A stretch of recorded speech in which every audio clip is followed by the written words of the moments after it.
John Call here, February 9th. We normally try to get these reports done on Wednesday, but there had not been any action because of the recess, so that's why we're putting it out on Thursday night. What we've got going on in the background here is a rally in opposition to the voter ID constitutional amendment. Constitutional amendments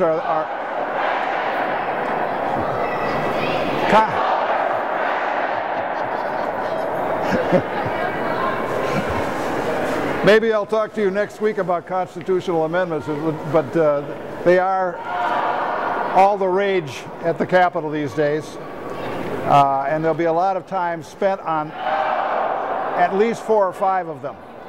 Good afternoon, Peg Larson here. It's Thursday, February 9th at the Capitol. They just returned yesterday at noon from their break for caucuses, and there aren't any hearings basically tomorrow, very minor ones, but yesterday in Senate Education, Senator Nelson from Rochester had 2 pertinent bills. The first one was Senate File 1073. It proposes a transition plan for high school students for employment as well as for post-secondary education. This plan would start when the student was in 9th grade and would be accessed yearly with family input. The interesting part of this is that she cited the collaboration among Rochester educators, or CARE, as an example of a model of how to get funds for this without taking state money. It did pass, and it is going to the Senate floor. The other bill that Senator Nelson had yesterday was Senate File 1656, requiring the legislature to authorize any revisions of the academic standards and the high school graduation requirements.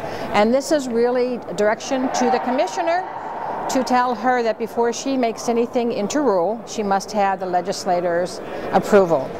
In House Education this morning, they continued with Representative Peterson's bill on unauthorized or unrequested leave of absence. This is a second hearing. It was amended, and it will continue again tonight at a 6 o'clock hearing. One other bill of note, Senator Eakin from the Red River Valley passed a bill onto the floor that would allow school districts that were were hit by floods to start prior to the Labor Day post-start.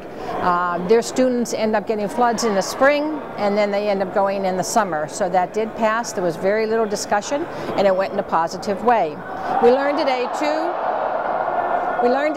that Minnesota is one of the states that will get a waiver from No Child Left Behind.